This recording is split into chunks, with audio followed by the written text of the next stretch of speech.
Hi అండి. Welcome to our channel. మౌన హృదయం స్టోరీని అందరూ ఫాలో అవుతున్నారు కదా. ప్లీజ్ లైక్ చేసి కామెంట్ చేయండి. అలాగే నేనైతే చాలా బాగున్నాను. మరి మీరు ఎలా ఉన్నారో కూడా నాకు చెప్పండి.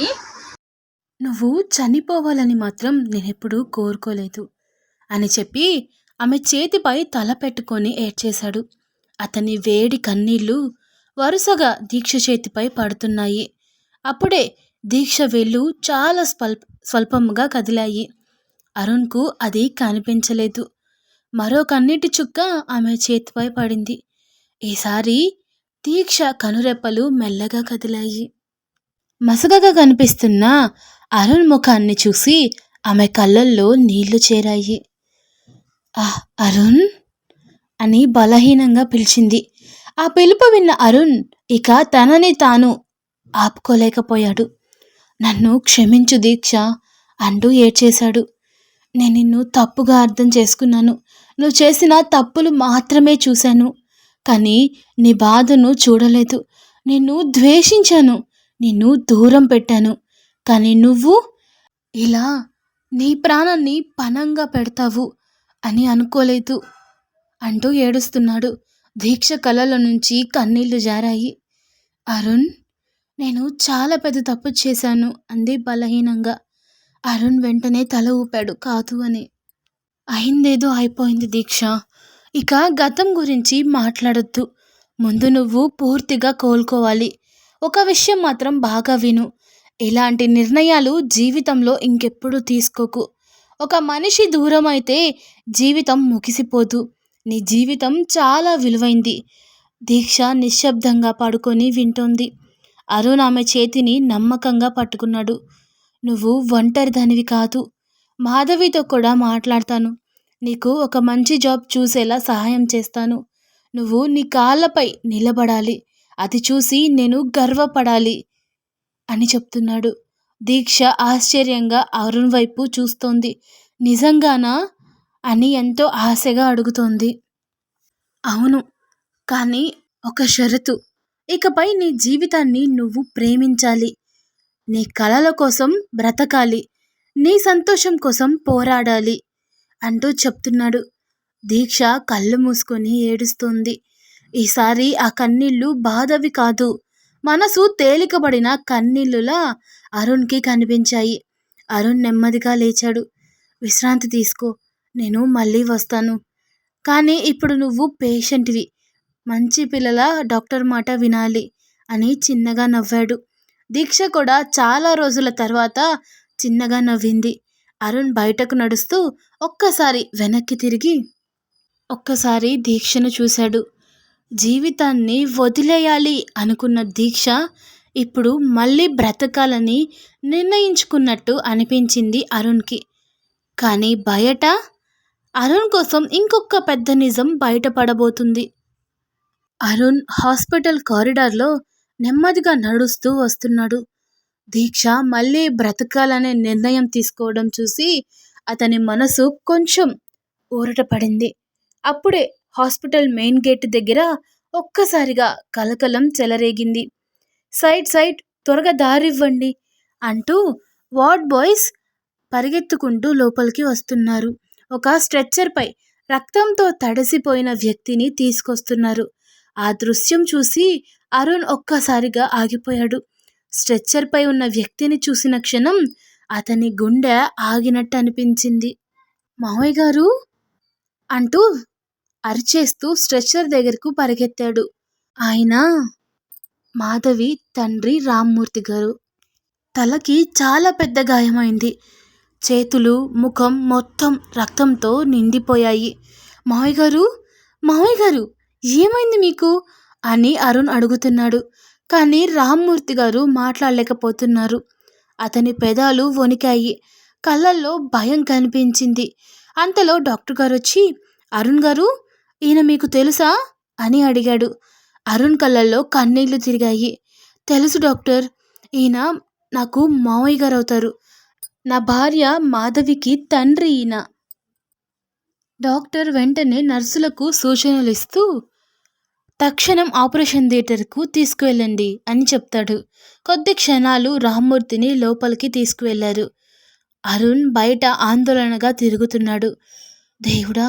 ఇప్పుడు మాధవికి ఈ విషయం తెలిస్తే తట్టుకోలేకపోతుంది అని మనసులో అనుకున్నాడు.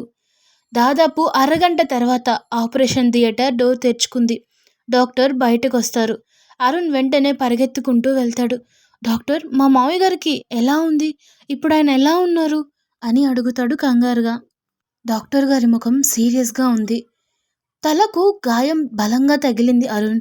అత్యవసరంగా బ్లడ్ కావాలి. బి నెగిటివ్ అన్నాడు. అరుణ్ ఒక్కసారిగా షాక్ అయ్యాడు.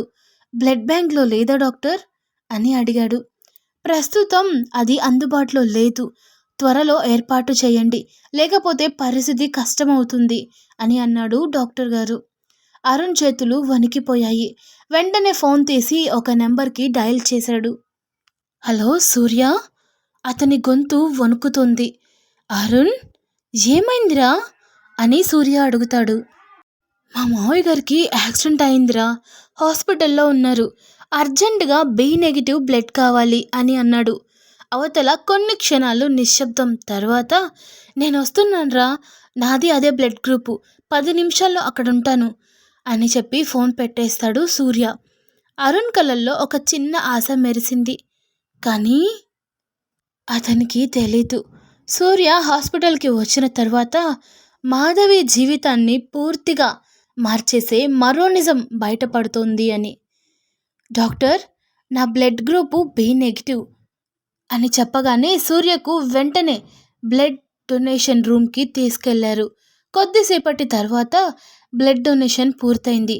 బయటకి వస్తుండగా నర్సు ఒక ఫారం మీద సంతకం పెట్టించుకుంటుంది.